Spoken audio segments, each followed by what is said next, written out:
Assalamualaikum warahmatullahi wabarakatuh. Selamat pagi Anda semuanya. Apa kabarnya? Hari ini kita akan lanjutkan lagi materi matematika kita tentang menyelesaikan masalah sehari-hari dengan bilangan bulat. Untuk itu, sebelum kita mulai belajar, mari kita berdoa menurut agama dan kepercayaan kita masing-masing. Tujuan pembelajaran yang akan kita capai adalah siswa dapat menyelesaikan masalah sehari-hari dengan bilangan bulat. Anak-anak hebat, cara yang harus diperhatikan untuk menyelesaikan permasalahan sehari-hari adalah sebagai berikut. Yang pertama, cermati inti cerita atau pernyataan pada permasalahan. Artinya, kamu harus memahami soal pada cerita tersebut. Jadi kamu baca berulang kali sampai kalian paham. Yang kedua, tentukan letak atau posisi setiap bilangan pada cerita atau masalah. Jadi setiap bilangan itu kamu harus tentukan apakah dia diletakkan di awal, di tengah, ataupun di akhir. Kemudian yang ketiga, tentukan bahwa setiap letak bilangan pada masalah merupakan bilangan positif atau negatif. Dan yang keempat, tentukan bentuk operasi bilangannya sesuai dengan isi masalah. Jadi bentuk operasinya apakah dia ditambah, dikurang, dikali, ataupun dibagi. Untuk lebih jelasnya, kita ke contoh soal pertama. Soal pertama, suhu udara kota Surabaya saat malam hari 25 derajat Celcius. Pada siang hari, suhu kota Surabaya mencapai 37 derajat Celcius. Berapa derajat Celcius selisih suhu udara kota Surabaya pada siang dan malam hari? Pertama-tama, kita buat terlebih dahulu apa yang diketahui. Nah, pada soal ini, yang kita ketahui adalah suhu udara di malam hari. Jadi di malam hari, suhunya adalah 25 derajat Celcius. Kemudian suhu di siang hari, suhunya adalah 37 derajat Celcius. Nah, kemudian yang ditanya pada soal ini adalah selisih. Nah, kalau ditanya selisih, otomatis kita harus kurangkan, ya. Oke, kita jawab.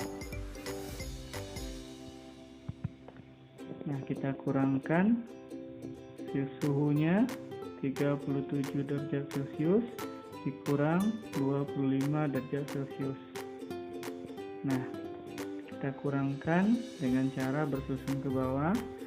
37 dikurang 25, 7 dikurang 5 dapat 2, kemudian 3 dikurang 2 dapat 1. Nah, jawabannya adalah 12 derajat Celcius. Nah, jadi selisih suhu adalah 12 derajat Celcius. Contoh kedua, suhu daging yang didinginkan di dalam lemari pendingin negatif 2 derajat Celcius. Suhu daging setelah dikeluarkan dari lemari pendingin 16 derajat Celcius. Berapakah perbedaan suhu daging sebelum dan sesudah dikeluarkan dari lemari pendingin? Untuk soal nomor 2, kita buat dulu ya apa yang diketahui.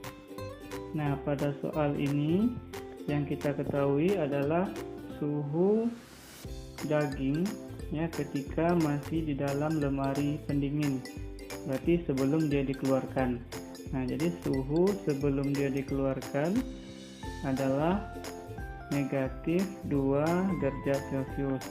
Kemudian berikutnya yang kita ketahui lagi adalah suhu setelah dikeluarkan atau sesudah dikeluarkan.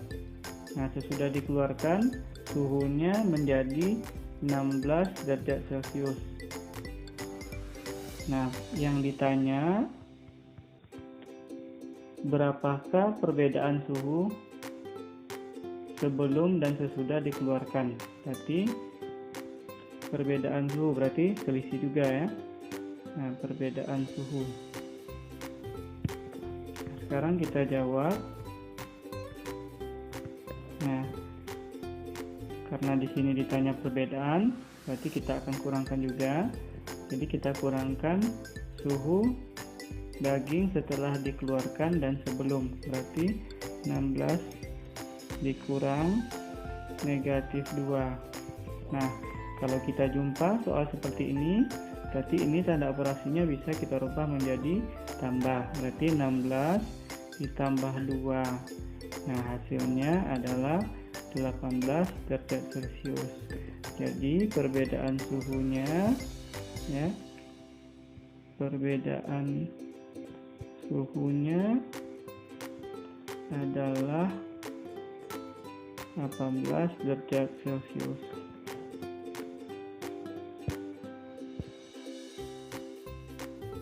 Contoh ketiga, guru Dayu memiliki 144 batang bolpoin.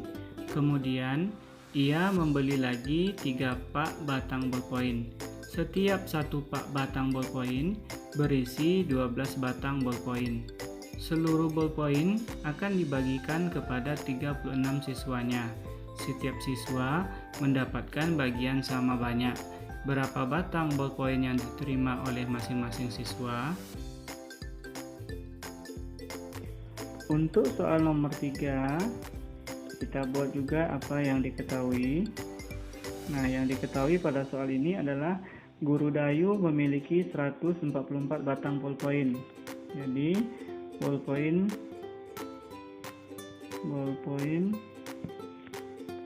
guru Dayu ya, berarti guru sebanyak 144 buah.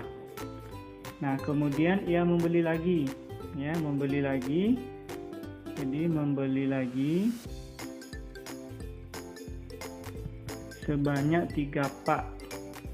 Nah, yang masing-masingnya satu pak itu berisi 12 buah.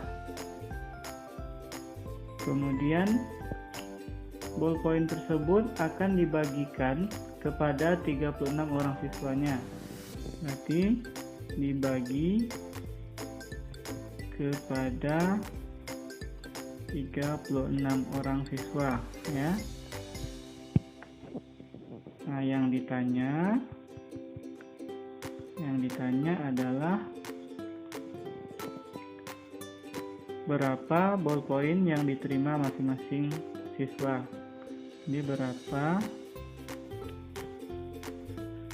bolpoin yang diterima masing-masing siswa. Nah, sekarang kita jawab. Nah, pada soal ini kita akan rubah kalimat soal itu menjadi kalimat matematikanya. Jadi pertama ya 144. Jadi bolpoin guru pertama awalnya adalah 144, kemudian dia membeli lagi. Kalau membeli lagi berarti bolpoinnya akan bertambah. Nah, berapa bertambahnya? Bertambahnya adalah 3 pak. Nah, 3 pak itu satu paknya adalah 12, berarti 3 dikali 12. Kemudian bolpoin itu dibagikan kepada 36 orang siswanya. Berarti setelah itu kita bagi dengan 36. Nah, sekarang kita selesaikan. Mula-mula kita selesaikan perkaliannya dulu. 144 ditambah 3 kali 12 dapat 36. Kemudian ya dibagi 36. Kemudian 144 ditambah 36 kita dapatkan 180. Kemudian dibagi 36. Nah, 180 dibagi 36 dapat hasilnya adalah 5. Jadi ya masing-masing siswa akan memperoleh 5 buah bolpoin. Contoh keempat, seorang petani mendapatkan 5 karung beras dari hasil panennya. Berat masing-masing karung 60 kg. Petani tersebut menjual beras hasil panen 90 kg dan memberikan sebagian beras kepada buruhnya. Ada 3 buruh yang membantu dan masing-masing mendapat 5 kg. Berapakah beras petani sekarang? Nah, untuk soal yang keempat, mula-mula kita buat juga apa yang diketahui. Yang pertama yang diketahui adalah seorang petani mendapatkan 5 karung beras dari hasil panennya. Berarti dia mendapatkan beras sebanyak 5 karung. Nah, yang masing-masing karung itu beratnya adalah 60 kg. Berarti masing-masing karung adalah 60 kg. Kemudian, nah, beras itu dijual sebanyak 90 kg. Nah, setelah dijual, diberikan kepada 3 orang buruh yang masing-masingnya memperoleh 5 kg. Berarti diberikan ya kepada 3 orang buruh yang masing-masingnya mendapatkan 5 kg. Nah, yang ditanya sisa beras petani ya sekarang. Nah, sekarang kita akan jawab ya. Kita jawab.